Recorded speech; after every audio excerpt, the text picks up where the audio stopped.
We are going to start now.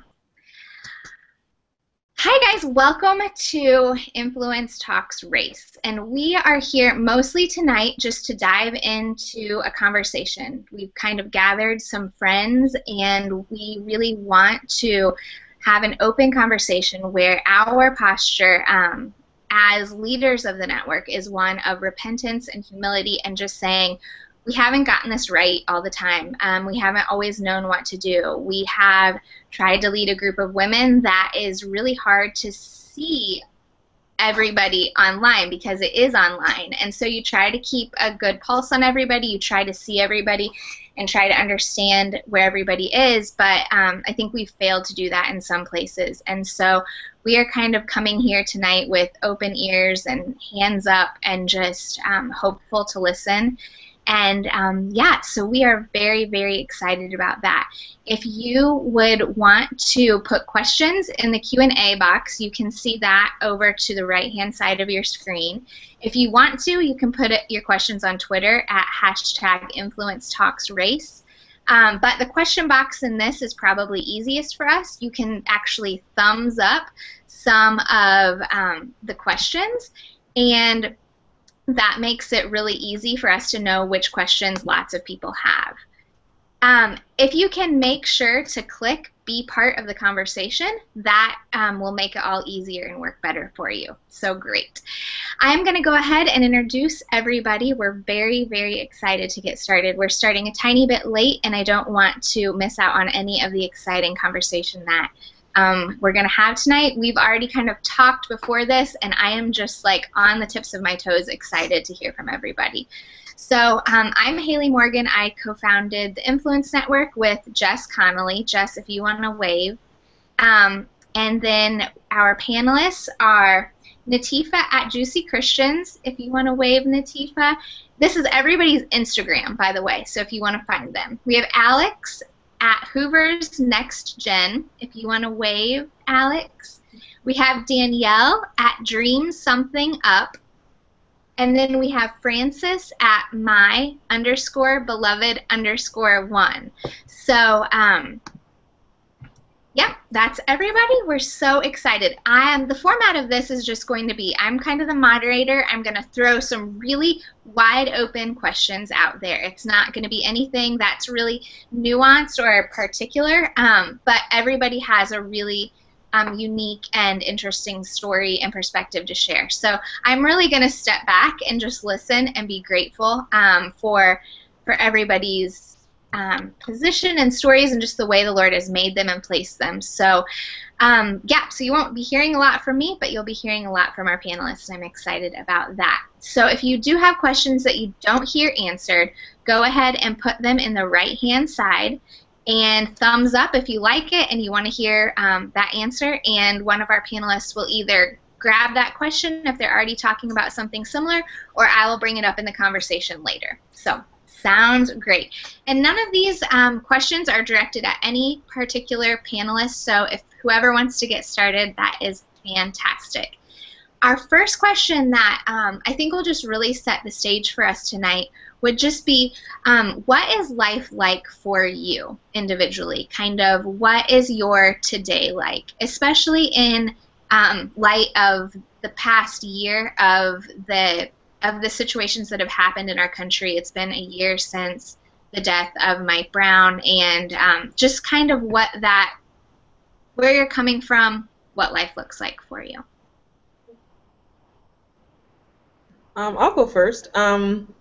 For me, what it's like to be me today it's difficult. I grew up in the Deep South. I grew up in Mississippi, so there's a whole thing with just years and years of segregation and racism. So even when I was a kid, I was always aware that, you know, there's tensions between black people and white people. People that don't even know you, don't know a thing about you, they're going to hate you because of the color of your skin. So I was always aware of that. But just in the past year, with everything that's been going on, it's almost like I'm more acutely aware. Especially since I have boys. I have a teenager and an 8-year-old. So now I'm more aware of the fact that people hate my children. and don't even know them, simply because they're black boys. And that's a heavy burden to carry. So each day I walk out of the house kind of acutely aware of the fact that um, any interaction, any anything could happen that could change my life forever, that can change my children's lives forever. Like my teenager and I, we have a lot of conversations now, and he's sometimes resistant about the fact that I don't always want him walking to the corner store, or I'm peeking out of the window if he's hanging out, on the front porch with his friends. And it's bothersome just being a parent, just wanting to protect your children, but it's even more just burdensome to be a black parent, having to have those conversations with my 8-year-old about how to behave if he's interacting with police, or my teenager about the fact that no, you can't go over Johnny's house because Johnny's parents don't like black people. Even though we go to church together or you may go to school together, these people don't like black people and you're not invited to their houses. So every day there's always little things that remind me of the color of my skin. And for some people that it's not a big thing, but for me I'm more acutely aware because I am black, and it's the perceptions that some people will have of me that could change everything for me. So. Thank you so much. I think for me, I grew up until I was 10 years old. I was born in West Africa in Liberia, and I grew up until I was 10 years old there, and I moved to the U.S. And so when I got here, growing up around Africans, you just see black people. You don't really, there's nothing different about it for you, and you don't really think of you being as less than other people. And there's not a sense of a lack of trust in people questioning, excuse me, your value, your worth, or whatnot. And so I never carried that burden with me. I understood all the significant holidays for African Americans, and I understood all those different things, but I never really carried that burden. And I think I was telling my husband, the first time I really felt something that really just like took me to where people were feeling that deep hurt was when Michael Brown was shot, and I couldn't understand that, and I think that's when it really started for me to see the hatred, and to see that I too have two young. I have a 3-year-old and a 4-month-old black little boys, and I started to understand that their life is not valued as much as a little white child's life. And it became very bothersome for me, and there's a burden. I love the word burden. It's a burden that you carry because you're trying to figure out every single day how you're going to make their life matter to other people. How are you going to make them be seen as equal to other folks? And that's a heavy burden, I think, in business, as I go to art fairs and craft shows, or as I apply to the jury. There is always that question of, why didn't I get in? I know my work is good enough to get in, and I didn't get in because, did they see my name?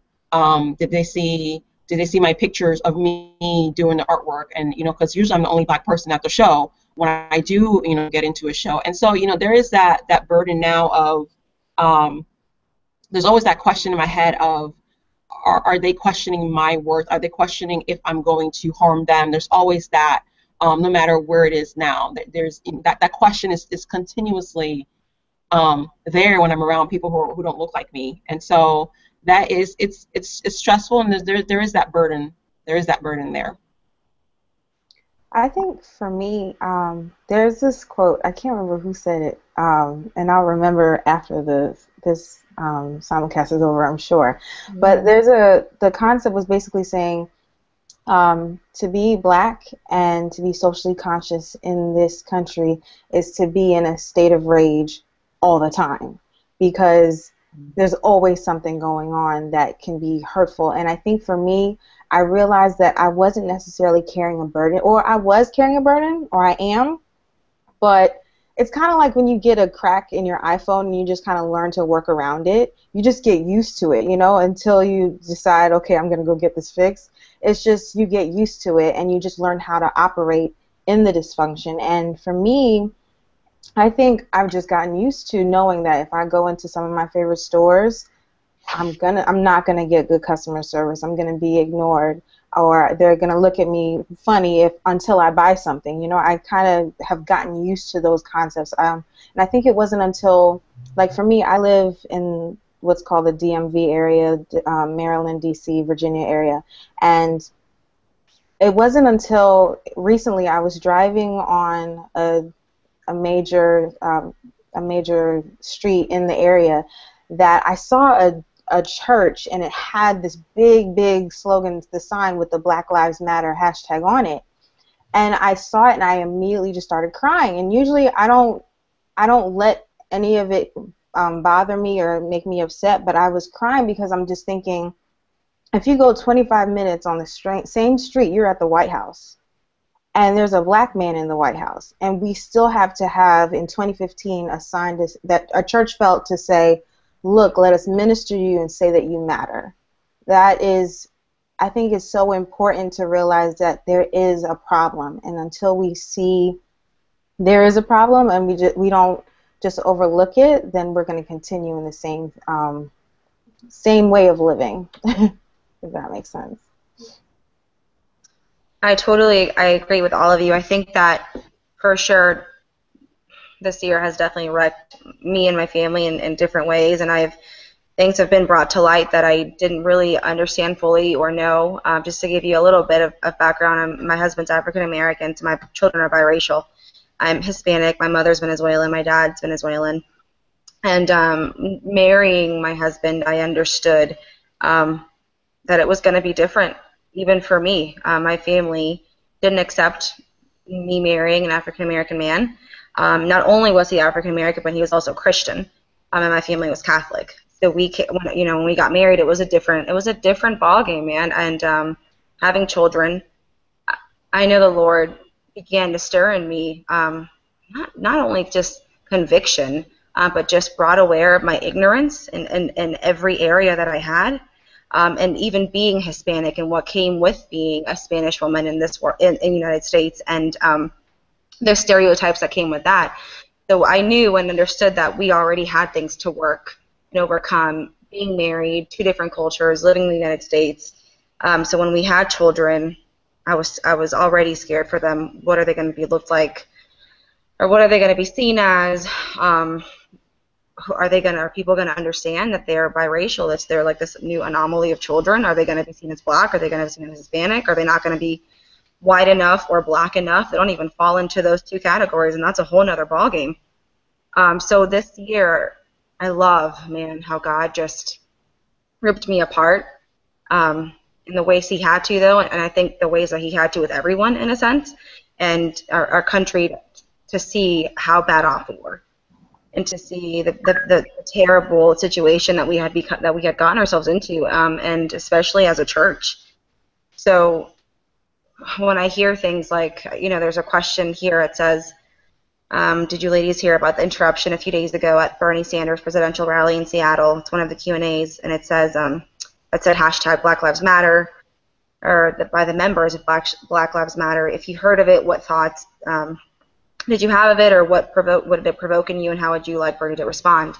When I read that, I immediately thought, well, our instinct, I guess, in our flesh, what it does is it gets to a place of defense, and that's what I've been with my whole children and my husband for the 3 years. I've been defending my children already. Layla's 3. I've been defending her of I'm not even sure what, and not allowing Christ to be like my reconciler for my children. So I've been on a mission to prove to his family and to my family and to my friends that my children aren't just black, they're not just Hispanic, or they're like children of God. So my whole life has been this year focusing on, number one, do I truly understand what it is to be African American? I don't fully understand, but what I do know is what it means to love Jesus, and that's the only thing that I can give and go off of. So that's where I'm at today. I'm really at a place of getting really uncomfortable with people in a good way, and bringing that tension, because I need to have my children see like what the cross is going to look like at the end of the day, which is what essentially it looks like now. And I was also going to say, I forgot to say this earlier, but even to the question, how does it feel to be an African American in this country? Even for me, like, And the thing is, the police will look at me and say, "Oh, she's black," clearly. But the thing is, like, yes, I'm first generation American. I was born in Philadelphia. I was raised in Maryland. But the household I was raised in was, my parents were born and raised in the Caribbean, in Grenada, West Indies. And so my experience is like West Indian American. I'm not quite West Indian enough for the West Indians, but I'm not American enough for the African Americans. So there is this weird thing to kind of walk along in terms of where do I exactly fit in and what do I consider myself and how do I defend that, if that makes sense. So. Oh, absolutely. Me, I think. Go ahead. Sorry. yeah. Me too, Danielle. And that's the thing. I was going to say earlier, after I think Danielle spoke, was there is this thing of trying to navigate three different cultures. The African culture, which is my household, the African American culture, and then the white American culture. And it's just like, it's so exhausting, and you're just sort of like, what do I do all this? And there's so many different cultures that's happening all around, but at the same time, it's like you still don't fit in. You don't know which one, and so you have to really be able to, navigate all of them and know what to say and know what not to say in certain ones, because you want to just be left alone in a way, or just feel like you're okay and that people understand you. And so it's in addition to what I think it's Alex was saying, with the being being, and whatnot, and it was just interesting that's where you're going to, your faith, you want to go there. In my experience, though, when all the stuff with the police was happening, my church actually was going to have We Love the Police service, and a lot of the African Americans in the church, the black people, were just like, "Are you serious?" Like they don't understand. It's a predominantly white church, Yeah. and they just didn't understand the hurt that people were feeling. And so it's interesting to hear you say that, that's where you're going, that's what we know, but for them to not understand that even though that people are still hurting in that. And so I just thought it was interesting that, that different experience that, we're having. No, I think that that's beautiful, and what you're saying is right. And the problem is that people, there's two different sides to that. I think the first side of that is there's not enough, number one, validation of feelings, or just people expressing, hey, I get it, it's hurtful, there's no easy way to get past this, or there's no moving past this, let's sit in this and let's work it out. I think that a lot of the time you're right, people just want to have, We Love Police rallies, or certain things that, as people who are the minority, in a sense, feel like our issues are getting brushed under the rug, which makes us mad, and which I get. On the flip side of that, though, because of the amount of times that we have been, the amount of times that I haven't been spoken to, or the amount of times that I'm looked at just like a Mexican, which is really what I'm called every day, is a Mexican, even though I'm not from Mexico, and that's what I'm looked at. And my kids are looked at like they're Mexican, which is hysterical. I'm like, yeah, they're Mexican. It's totally fine. Just call them what you want. And I hear things like, my defense rises up, and that's why I always go back to just remembering, and even through the anger that I was feeling when I heard everything that I heard, my son's going to grow up, and he's probably going to look more like a little black boy than anything else. His hair, he's going to be darker than my daughter, and they're going to look different. And it's just my reality. So what am I going to do? And my first reaction to everything that happened was to get mad, and to get angry, and to have feelings of racism rise up in myself. And that was something that I had to be totally honest and real with. Like, I am angry, I am mad, I am mad, and I am hurt, and I have friends who are white, and I have friends who are black, and how do I navigate my ugly feelings of just being angry? Am I angry with a culture? Am I angry with a race? Am I angry with our church, the ignorance of the church, and how it's lacked? So I had to sit back in this year, and the only thing that I had to fall back on was the fact that I knew that Jesus died on the cross for all of us. And through my anger, and through my hate, and through having to see my family and Mario's family never get along, ever. And knowing that my children had to live, in that tension, not only within our family, but then, like, in the world. So I don't know, friend. I don't know how we navigate that except for falling back on there is a reconciler who, who will do more than just have police rallies, who will mend hearts. And I think that's what it's about. It's about the mending of our hearts. One by, things like this is what helps that, mending our hearts, because they're just broken. Alex, I like what you said about the fact that it's about validating our feelings. And funnily enough, at my church a few weeks ago, we had something similar to just a night where the young adults in the ministry that I serve with, we were going out to the different police precincts to bless the police. And I kind of brought it up with our leadership team. I'm like, I totally understand the heart behind this because, yes, in the Bible we are supposed to respect authority, but don't miss the point that there are a lot of people in our congregation that are hurting and we're angry because of what's been going on with the police. And luckily the event turned out to be great, but it was still a lot of people that, kind of spoke up about the fact that, yes, we get what we're doing, but also acknowledge the fact that you have a whole culture of people who are angry and upset, and it's almost like our voices aren't being heard because we're wanting to do something nice for peace, which I totally get. And at the end of the day, we are to bring it all back to the cross. But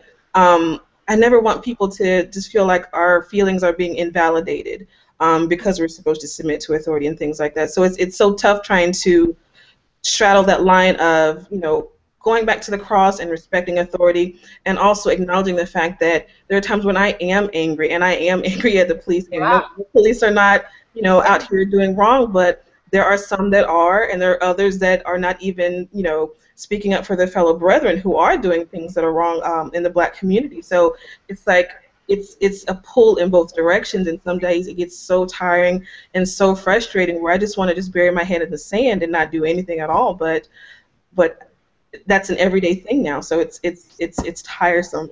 It is, but yeah. I think it's sorry. I think it's my eyes have kind of been open in the last year of just like how systemic everything is, and how like when you say like submit to authority, how like the authority, I'm not speaking of every like officer or every person, but as a system, like things are broken, and there are problems. So then how do we then kind of work within that? And yeah, I'm sitting there for sure. Jess, did you have something? Yeah, my dog's going crazy, so I hope y'all can hear me. I just wanted to say I'm not here because I have anything to add. I really want to listen to what you guys have to say. But when you were all responding about how it feels to be you, I felt like the Lord opened my eyes about something, and I just wanted to share it for my like white sisters to maybe hear, and maybe you guys can say like, no, you're wrong, that's not how it feels. But when you talk about even when you guys were talking about like the like warring of different cultures in yourself, and like not really knowing which one to fit in, and like not really knowing which rules you're supposed to follow in different cultures, like I think that is a lot of like that really don't. I think that like that base feeling is like a lot of white women relate to that. It's what we talk about when we talk about like mommy wars and breastfeeding, and you homeschool or do you not, or what kind of church do you go to? But the thing for us is like none of those are life or death. Like they're just so silly, and so none of them like affect people saying like you as a human are not worth something, and your children are not safe because of that like culture war. And so I just like I think I'm feeling that thing in me that's like, man, I don't really want to spend my time thinking about those things anymore. I don't really want to spend my time talking to women about those things. I know they're real, but the culture war things that we're talking about are like our life and death. So, like, I guess I would even just add, like, a B question, like, how does it feel as you guys watch us process all of that? I think the difference, I think, in that is that this isn't really a choice for us. It's not. I think you have the choice of saying, I don't want to think about that, and you don't have to think about it. Whereas I think when it comes to at least my experiences, I don't have a choice. I have to think about it. I have to live there. I have to. I mean, I really have to think about it. Or if I don't, you're right. That is a matter of life or death for me, my child, my family, my friends. And so I think that's where the difference is. And you know, that's where it is. Is that, you know, yes, you know, when I do relate to, you know, a lot of, you know, my white friends when they are, you know, the stories you see on the internet about, you know, mom versus mom, this mom, you know, breastfeeding versus non-breastfeeding. I relate to those, but there's, at the end of the day, that doesn't matter, because I'm trying to make sure, you know, that my coworker giving my son a water gun to play with, that, because you're not going to learn how to play with guns because you could get killed for that. That's what I have to worry about. And so yeah, I think that's just where it is. Like, you don't have to worry about it, and understanding that we have, that's not a choice for us. It's not a choice.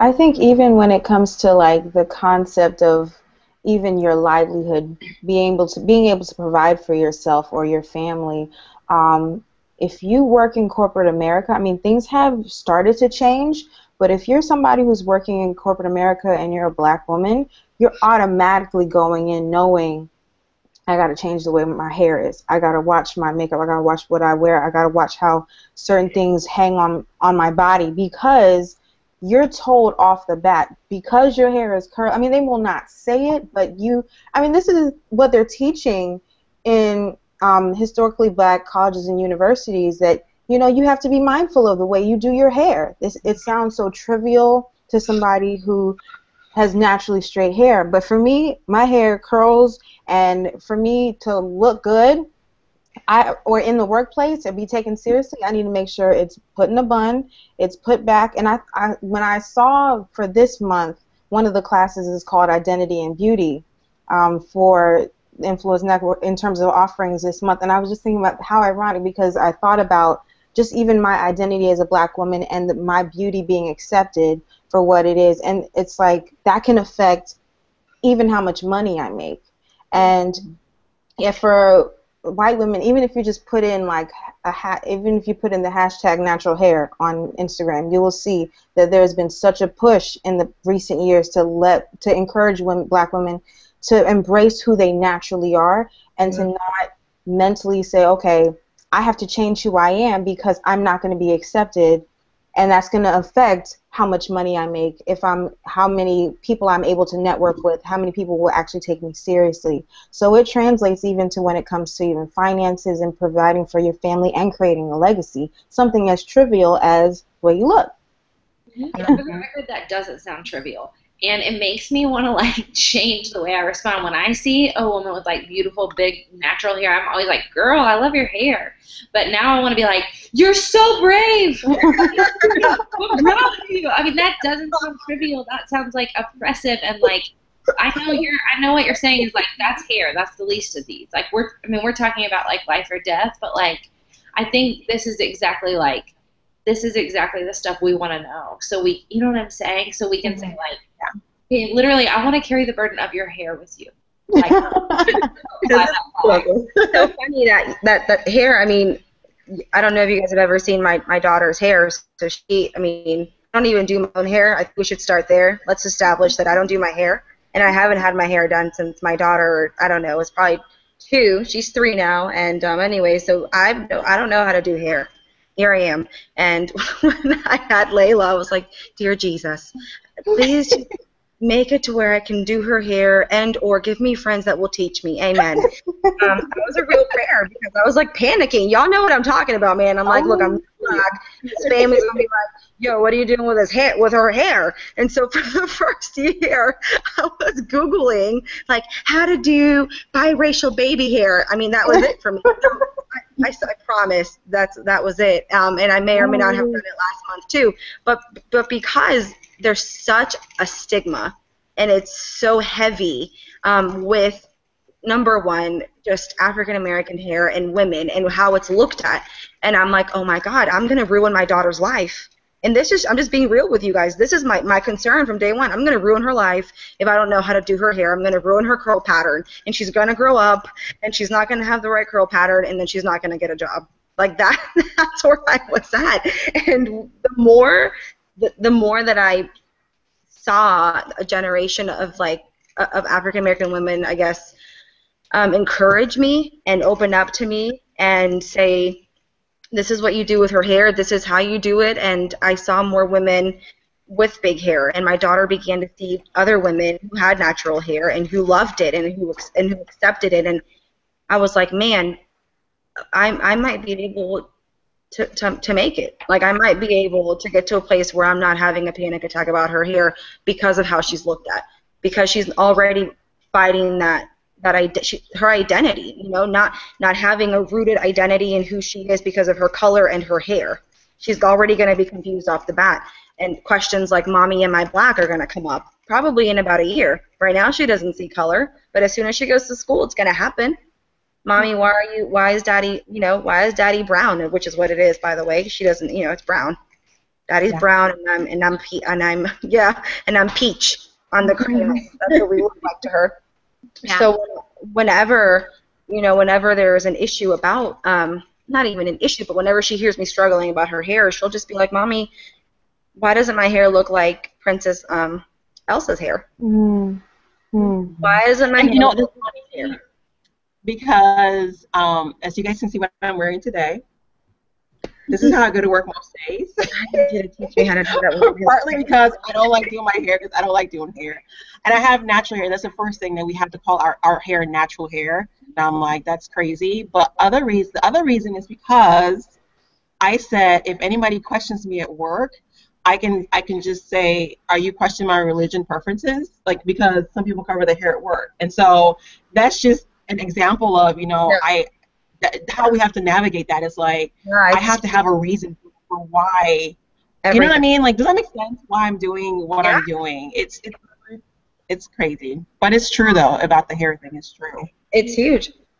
One of the questions that we have on the side was kind of what Jesse was saying. Like, we want to carry that burden. I mean, as much as that can even be like linked arms, but if your friend, whatever, as white mothers, how can we link arms so that we're not speaking those things? Because the thought of my friend's daughter growing up and feeling like she has to change how she is to get a job or in the workplace, like, that's horrific. And so what are some ways that you wished people were more involved, or what are some ways you wish that we would listen more and talk less? Like, can you give us, does anybody have any strong thoughts about that? I think I really believe in stories, and I understand that each person's stories is how they've gotten to where they are, and I really a culture, as a U.S. culture, that all of us really understand how we got to this point. I think sometimes we really rely on the media to tell the story for us without really going out and searching for the answers ourselves, and that leads us to just make assumptions based on what somebody else's story that's not necessarily our own. And so until we understand why we think the way we do, and we work towards understanding why we personally think the way we do, what our parents have taught us, what our grandparents have taught us or have shown us, we are never going to be able to really stand hand in hand, because at the end of the day, it's about becoming an ally for whoever is being oppressed, is whoever is struggling. That's why I think, but you have to understand, you can't just say, "I want to stand hand in hand with you," without understanding what's really, really going on. And you have to really fight. There's a word that we always use about understanding. We say, let's talk about tolerance. And when it comes to tolerating people, there's no work there. You don't have to do anything to tolerate somebody. When it comes to accepting somebody for who they are and for understanding them for who they are, that's where the work begins, because you really have to understand yourself and work on your own self before you can really accept somebody. So I hate the word tolerance so much, because it's just, there's no work there. And so we have to do the work to really understand and really be about standing arm in arm. Like, if you're going to stand arm in arm, really be an ally and stand arm in arm. Like, I'm going to go fight with you. I'm going to go and stand there I'm going to go hold up signs with you. But because I understand for myself the history behind everything, and I understand why I think the way I think, and I want to change that because nobody should feel oppressed, whoever they are, whatever culture they come from. So I think that's the first thing. I think that's really important. That's huge. I think that even when it comes to even just baby steps, and I always reference that tells you I'm a student and I'm watching the influence classes.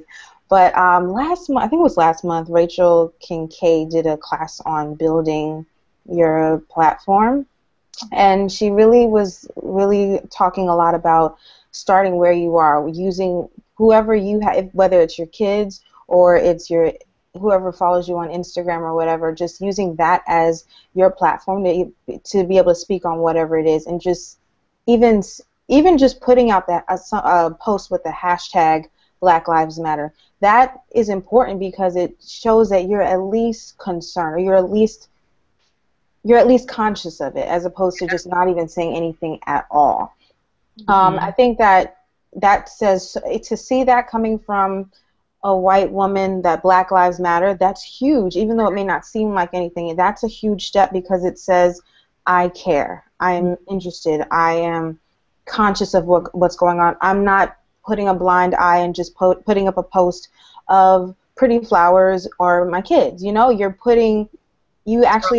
think about something other outside of whatever your current agenda is, if that makes sense. Absolutely. I think that can be a starting point. I think even in addition to that, like even when it comes to your immediate circle of family and friends, calling it out when you have when racial slurs or just racial jokes that could be insensitive to people. I think that we all could be doing better in that regard. I think that it's too easy to be offensive to somebody of another race. It's just too easy to do that in today's day and age. And so I think that calling it out, having the courage to call somebody out on their rude comment or the way they may have treated somebody based on their color, I think that can be major, because it may isolate you a little bit, but at least people know that you stand for this specific topic.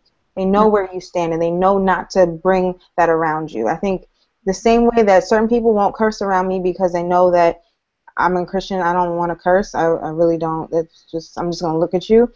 They know not to do that because of what they've seen in the past. So I think it's the same thing that comes when it comes to racial sensitivity and reconciliation. I think that if people know where you stand and you're making a stance in your sphere of influence, that will only create a ripple effect, you know? And I think that those can be simple baby steps or starting points in terms of how you can help. Oh, another thing, I think it's also important to, even when it comes to like collaborating, a lot of us are bloggers or, you know, business owners, Etsy shop owners, collaborate with people outside of your specific group. And I'm not saying it has to be any of the women on this panel, but or it has to be just any random woman of color. I'm not saying that either. Like, don't just pick her just because she's black. Make sure it fits in with what it fits in with what you're saying. But I think don't always gravitate to what's comfortable to you because they look like you.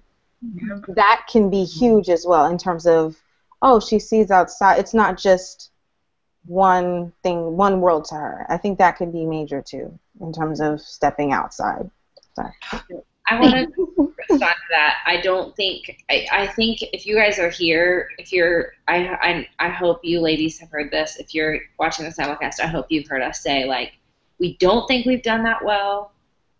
We want to do that well. Like, we've tried to say that a lot in the most, not like, okay, we haven't done it well, but just like genuine, like repentant. But like, I also want to hear, I want all women to hear us say, like, if we've seemed slow to respond, that's been our major loss. Because we started to feel convicted, you know, really convicted a year ago about the lack of diversity and influence and in our own ministries. But we said, like, we don't want to knee jerk and like do the not wise thing. Like we want to get to know people. We want to know our members. We don't want to just say like, right, we'll throw anyone up there who doesn't look like us because that's the right thing to do. Like, so I think we felt like of all the heaviness of like, we don't know them. We don't know the women. We gotta know them. Like we should know them. We have to know them. But like we also don't want to just say like, yes, yes, absolutely. So I just want to say, because we haven't said it yet, we haven't done that well. Like really haven't done that well. We're really grieved about it.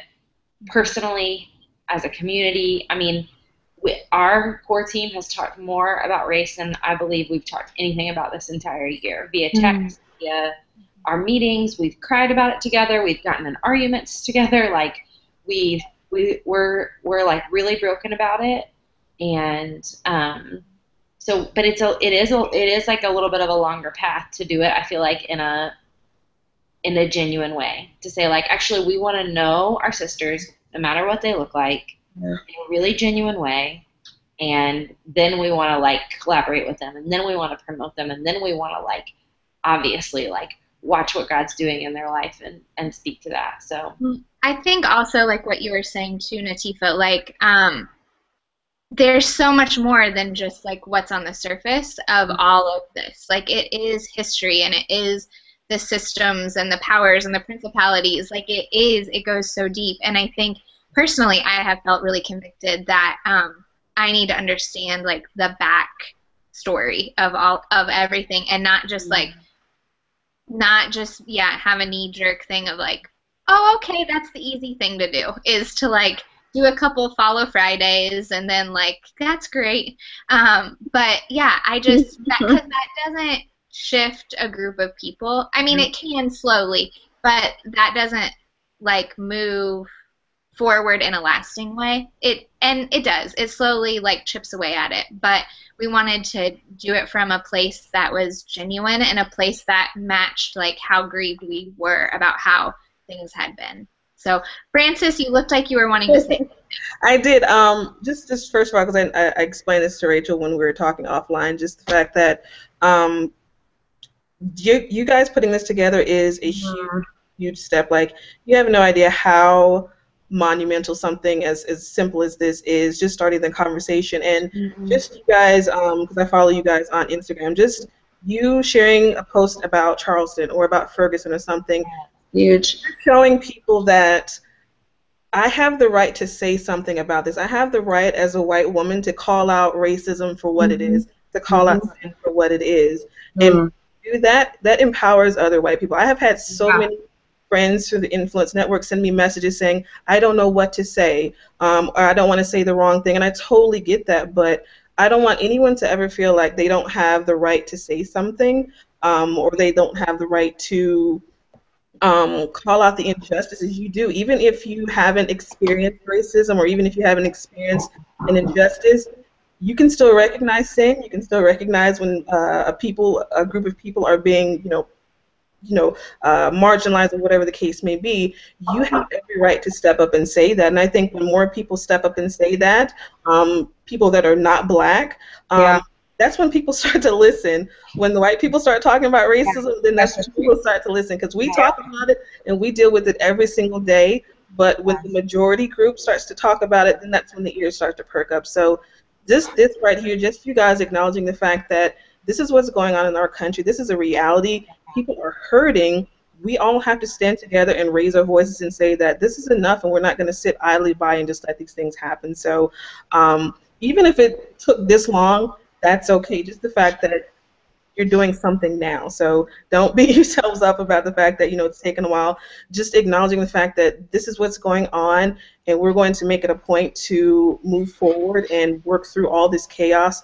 Like, that's a great thing. So there's a beautiful. You're actually too gracious. You are actually too gracious. I want to give a in love baby spanking to my white women, though, because you are being so kind, but like we do need a little bit. Women, we need a little bit of heaviness about it. And this is what we've said, and we're gonna say it again, you guys have carried the heaviness too long, and it is too little and it's too late. But we're in it now. And I I love you, white women. I love you so much. You're great. I'm proud of you. I know you're feeling, like, I know some of you are feeling twisted about it, but, like, it's too late, and it's time. Like, it's time. So I think you're being so gracious, and that's so gracious of you. But it's time, and it's time for us to carry this with you guys. Yeah, I was going to piggyback off of that last little bit, and we had a question of what are the biggest mistakes people make as they attempt to be involved with racial reconciliation or just starting to tiptoe into understanding. And do you have any wisdom you guys could offer, just anybody who would yeah. Sorry, I think the biggest mistake that I see from my end, and even from from my own heart and from everything that I've seen, and then just being a Hispanic woman and having to fall into a whole other category of life here, is there's a huge part of just bravery that has to come from the white community as far as stepping up and in a sense almost feeling like we're being defended. And I think that's kind of what it is, not just only saying I get it, but you know, simple things that aren't simple, like hashtags, you know, about Charleston, or things that show us that there are people who really care. As small as that sounds, every time, and this, I'm just being real with you guys, every time I would see a video of a group of white people, you know, in South Carolina, in front of the church, my husband and I would be like, yes, there's more of them. More of them. Truth. And I'd be like, Mario, look, there's more white people, and because that's our life. And in my belief and in our brain is, as sad as this is, but this is me. I'm just being real here. My group of friends that are white around me know that I expect them to be 100% like real with any questions that they have. So, but I've had to get to a place with them in relationship that makes them feel comfortable. So I think there's two parts. I think the first part is white people just knowing that we just want people to understand, truly understand, and not just validate and be like, I get it, but say, hey man, I am angry and pissed off with you, and I want to be in this with you, whatever that looks like. And whenever we see posts or videos or hashtags or things like tonight happen, we're not looking for, I think, any type of anything except for people's hearts being where our hearts are, and just saying I'm with you, even if it's getting uncomfortable and saying, hey, I don't know what to say, or the messages that Francis got in an email saying, hey, I don't know what to say. But that's what we're looking for, people to reach out and say, hey, I don't know how to get to wherever it is that we need to get to, and it is going to take relationship, and it is going to take steps, and Christ is weaving and threading that all together. But I think it's just the intentionality of getting to the place of being uncomfortable as a community, so we can get to a place of relationship. Because if we don't get uncomfortable with each other, then the relationship's not going to happen. And then how can we, you know, link hands with you, and how do we reconcile? It's through relationship and through the love of Christ, which gets us to the place back again of getting uncomfortable, talking with each other, and being really, really sincere about where our hearts are. Yes, I'm hurt. Yes, I'm angry.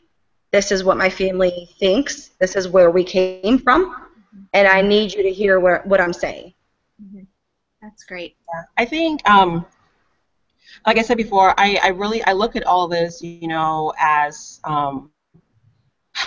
like we're all different, like, countries. This is going to sound probably really weird, but we're all different countries. And, you know, when you look at the U.S. and when they're going to, like, you know, talk to, like, Russia, they have ally. And I really believe in having allies in this fight, because that's what we need, because there's going to be somebody who stands with you, who understands, who will conference and talk about it. How are we going to handle this? Like, when they're trying to deal with Iran, they're really trying to, like, you know, come together as a group and talk about it and really develop a plan together. And so I totally hear your heart, Jazz, and I totally believe in your heart, but I don't want you to feel like you have to save us. You know, I don't want you to feel, I know you feel really burdened by it, but it's not so much as a saving, but as a standing with, I'm going to be in the trenches fighting this fight, because my heart is broken too, and the gate is broken. We got to go fix this together. It's not you coming into and fixing. It's me standing with you together, and we're fixing this together. So it's about us all having, like Alex would say, a conversation about, we're going to do this together, guys. This is not right. But I think, you know, like everybody's been saying, this is a great first step. I mean, this is awesome. I'm like, this, I mean, it's amazing to just have a conversation about it. And, you know, I understand the nerves, but I think people just want to have a conversation. Like, it's okay to have this conversation. Like, it's not awkward. It's totally fine. That's how we're going to get to where we need to get to. So I see your heart, but don't feel like this is like on you, like you have to do it all. Like we all have to do it together. Like we all have things to learn too. It's not just the other side. We have to learn things too, and we have to learn to trust people too. And so there's going to be a lot of, I think, conversations that's going to make us get to where we need to get to. So, but we need allies. We need a lot of allies. I think a lot also, of them. I think also, really quick, I was going to say that I think that there's a bit of subtlety that comes with a lot of this that if you're not paying attention or you don't, I think information is so important. Information changes situations. So if you know what's going on, if you can really look deeper at things like, for example, Dylan Roof, when he was captured, not looking at it as, yay, he's captured, but hold up, he got a bulletproof vest and a meal. Yeah. What? Like not looking at it as, okay, well, he's in jail. Yes. Hooray, he's gonna get in trouble now. It's like that whole, the way he was treated, just even getting to prison, that just says so much about the white privilege. There is such a thing as white privilege. It's very real. Yeah. Sandra Bland was not treated that way when she went to prison, and we don't even know what really happened. We don't know who's burning these churches. I mean, it's just, I don't want to, I know it's getting late, but either way, it's just like there's just even the way the media portrays the way they're treated and what you actually see on video or cell phone videos or whatever, you're actually seeing the way they're treated when white people get arrested versus black people get arrested. And to me, it's so, there's like, we don't care, we're going to show it, and it is what it is, and it's not going to change. That's how it feels to me when I see that. And so it's like, man, unless you have somebody standing with you saying, no, that wasn't enough that he was taken to jail, it's like, look at what is that saying to a younger generation of the way that he was treated on the way there, or the way that it's too easy for us to not know what really happened to Sandra Bland. We don't know. And it just seems like it's a case closed. I mean, there's just too much. There needs to be a lot more people saying we need answers besides people in the black community, because we're already angry, we're already yelling, and so they're used to it, you know? Those are the questions. Those are the things. That's it right there. That's what it's about. It's about us being comfortable enough to say those things right there in front of white women and in front of white people, and getting them to react in a way, or expecting them to react in a way that says, man, I get it, or I don't get it, but I'm sorry, that sucks. Where do we go from here? Not in a way reacting. I think a lot of the time we just get reactions from conversations like that versus people really thinking about like what was just said. Like those things are valid. Those are valid issues. Those are things that me and my husband talk about all the time. And I know as an African community, those are problems. Now, are white people, and I guess I hate to say the word brave enough, but are you bold enough to talk about those things with us and be like, yeah, that's messed up, man. Like that is messed up. I totally agree with you. And us hearing that, again, it might be small, but it's really not, because it creates an ally in our brain and in our hearts. It creates us feeling like, okay, they've got our back. They get a little piece of it, and if they don't get it, they're trying. This is super embarrassing to even admit, but I live in like a super suburban area where it's super not diverse, and it's where I grew up. I didn't think two thoughts about it until about a year ago. And they say like you can't see your own privilege until you like are faced with it. And I think for me, it was really important to start following people on Twitter who were talking about this. And for some reason, Twitter like was where I started like understanding more of it, and just following people who were asking those questions, like, "Hey, Dylan Roof, why this?"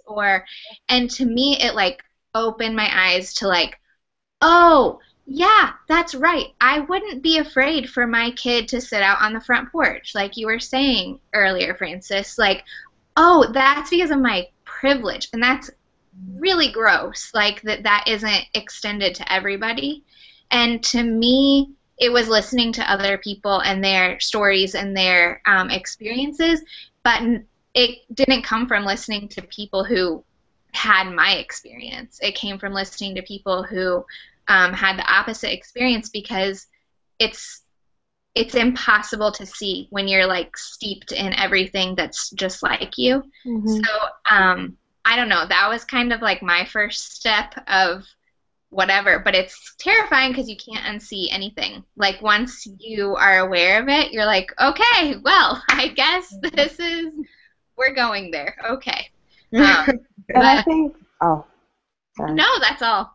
No, I was just gonna also say, like, also one thing that we didn't really talk about tonight, and I know it's getting late, but even when it comes to the finances, I know the Washington Post recently put out a article maybe a couple months ago that was talking about the difference in between, in terms of wealth between whites and blacks.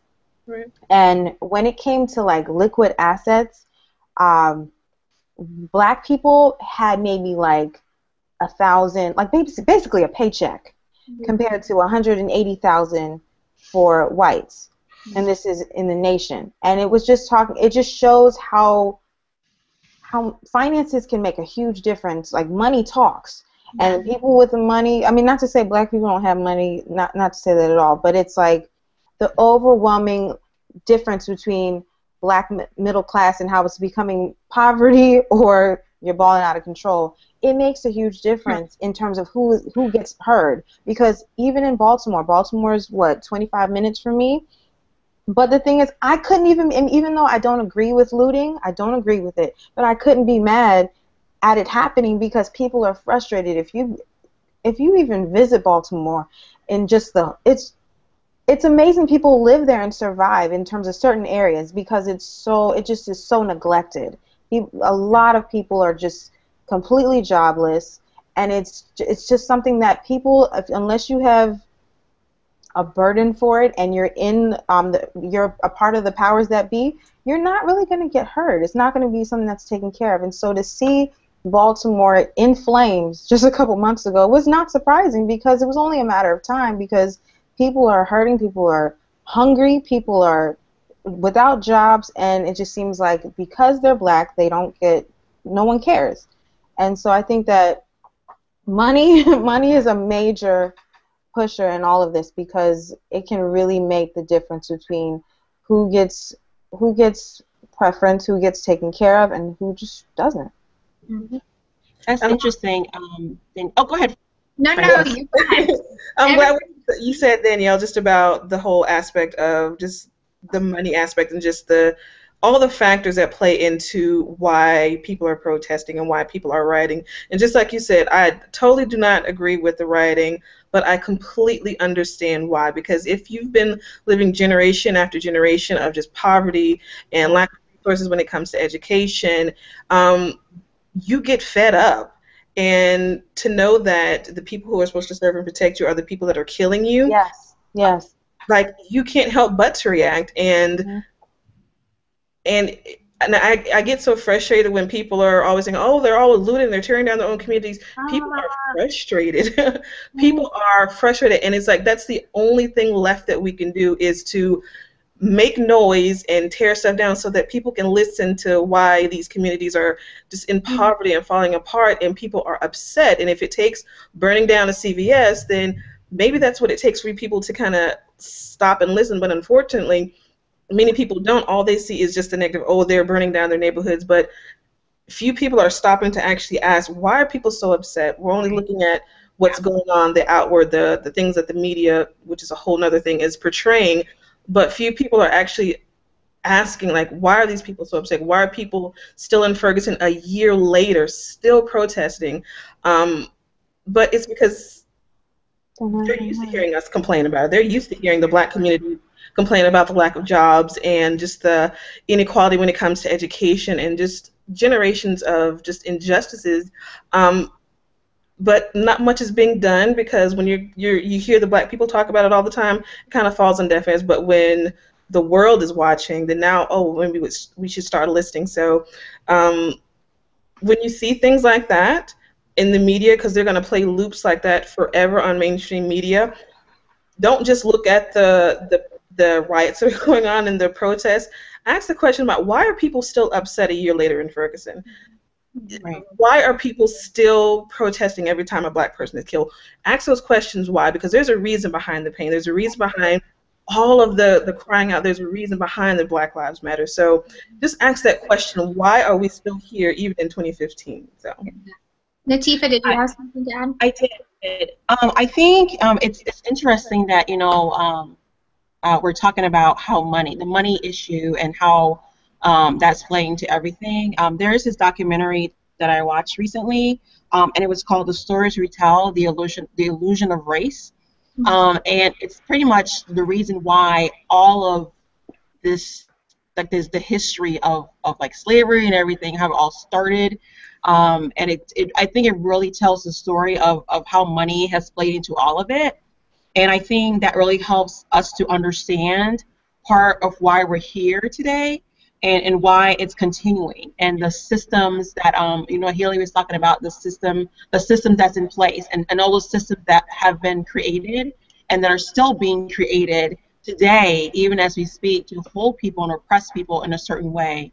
You talk about, in the black community, how there's not a lot of men anymore because they're all in jail. And that is, if you think about it, that is a huge impact in a community, for a race of people, and how we're going to flourish and carry on our race, if they're all in jail. Like, we ain't getting married. 50% of us are not getting married. right. Because of that. One of my friends was saying, recently was saying that, feeling that they have to settle for whatever because that's who's out there. Yeah. And I was like, Preach. what is happening, But I think that really, that documentary I think it was by PBS. They really start to tell the story of why we're here today, and why this is happening. So I think, when I talk about, really understanding, I think that really helps, because there is a system in place, and we have to really understand the system before we can even start to break it down. But yeah, money plays a humongous part of it, a huge part of it. And even, leaving stuff, for my goal in life is to leave. I'm like, I have to leave something for my children. Like, that is my purpose now, is like, my children have to have something when I'm gone. And so, but that is a huge part of it, because we're not taught the same things that white people are taught. We're not given the same tools a lot of times that they're giving. Even doing the simulcast, I was like, Haley, what am I gonna do? How do I do this? It's like, that information is not there for a lot of people, because a lot of times it's black people don't do this. They don't do this. They don't do that. And it's just like, but why not? Because that's what we've been taught, that we don't do these different things. And so, there's a lot. There's a lot we have to do. There's a lot of work to be done. Yeah, that leads me to my next thought. As we wrap up, I'm sorry, I'm going through the world. Okay. No, I'm going to mute somebody. I'm sorry. If you're not muted, can you mute yourself? I can't figure out how to mute you. All right. I think I'm good now. Okay. I am just going to quickly, as we wrap up, ask we've had a lot of the questions of, like, what now? So what now? And if you guys could each give like a 20, 30-second thought bubble of what next. And I know that's like a whole another 3-hour conversation, but kind of to leave with not even next steps necessarily, but just what next. And then I'm going to let Jesse pray as we close out, and yeah, then we'll just end, and we're really grateful to have had you guys tonight to talk. When it comes to what's next, my recommendations are to just listen. Listen to the people who are talking about how they feel. Ask questions. Like, don't be afraid to ask those uncomfortable questions. You'll be surprised how gracious people are and who are willing to answer those questions for you, because we want you to be just as informed about why we're hurting as the next person. So don't be afraid to ask those uncomfortable, uneasy questions, and be okay with if you're going to say something, if you're going to be vocal about it, if you're going to post it on Facebook, on Instagram, be okay with the fact that some people that you know, whether it be friends or just followers or family members, that some people are not going to agree with what you say. And some people will lash out, but if your heart is really for the Black community and your heart is really for justice, be okay with defending us. Be okay with losing followers and having to have those uncomfortable conversations with family members or friends who may not even agree with what you're saying. But we have to do it every single day. We have to defend ourselves every single day. So if you decide to join in the trenches with us, be okay with knowing that there's going to be some resistance for you as well. So. I would say, all right, so I would say that understand that systems are made up of people, and that people make mistakes, and that they get scared too when they're in the system, and that they're going to do whatever they have to do to protect themselves. That we can't just, because they're in a certain position, just automatically think that they're right. And then also ask the question, but why? But why? Every time something happens, but why is this happening? But why? But why? And keep pushing yourself to get to the root of whatever it is. And then lastly, I would encourage anyone, just become an ally and really understand, look up the definition of an ally and really see how you can become one in this fight to end oppression against people who are being oppressed. That's what I would say. I would say just even like literally, like I will just reiterate the baby steps I was saying before, and that literally when something happens, don't be afraid to speak out, like they've all said. And even if it just means you put hashtag Black Lives Matter and that's it, at least somebody knows where you stand. And doing that on your publicly on social media or whatever, or even within your network of people, person to person, in person or whatever. And then I would also say listen to this may sound weird, but listen to sermons by Black preachers, because that will tell you a lot about what the experiences are for people in the African American community. That will tell you a lot. Listen to Bishop T.D. Jakes. I don't know. I mean, there's just preaching will share. When you hear what he harps on more, you know that's what the pains are for people in that community. And like Nafisa was saying, the whole concept of marriage. There's so many of my girlfriends from college that are not married and are not and trying to live pure lives and trying to live right, but it's like, man, it's getting rough and there's no one here, and I don't know, unless you marry outside of your race, which there's nothing wrong with that either. That's great, but I'm just saying for those who actually would like to marry a Black man, it's tough, so that's a issue to just off the bat that I can think of. And then also I would also say support, collaborate, encourage. Even if it's not something that goes in line with your brand, just encourage. Just send a word of encouragement to somebody who may not be the same color as you. That can be truly a big help. I think the more that they see unity within the Christian community, there will be more of a better witness. People will take the concept of us wanting to follow Christ seriously, because heaven's not going to be all Black people. It's not going to be all white people.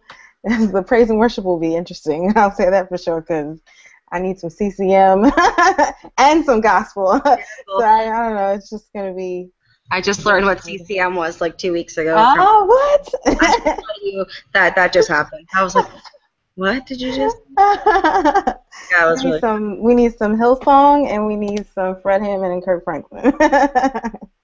So, yeah. I guess what I would say is, I guess a few things. Number one, the intentionality behind doing things like this, the intentionality of us being sisters in Christ and coming together in unity, the intentionality about getting uncomfortable with each other and getting uncomfortable with people that we don't know and pursuing different relationships with people is, I think, one of the biggest things that's going to allow the community in itself, because that's what we're trying to get to, and the church in itself, to get to a place of healing within our hearts, and people understanding where each of us is at separately within this issue and other issues. So I know that when people talk to me about race or what it looks like or how I fall into that or whatever. I live my life trying to just be intentional about who I'm friends with, what I'm talking about, because I just don't, there's just no time to waste in my brain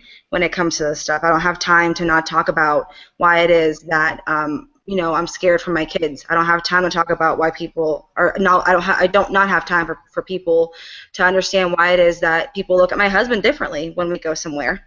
And why it is that he gets stereotyped because he is a black man, and what does it look like so I just don't have time, and intentionality for me is the biggest thing. If people can just be intentional about pursuing different people that look different in different relationships and things like this being sparked in different areas of the country, then that'll change things, man. That creates, it's a snowball effect. People just have to be brave enough. So if we continue to pursue each other within our lives and build relationship, it'll change the ball. It'll change the game.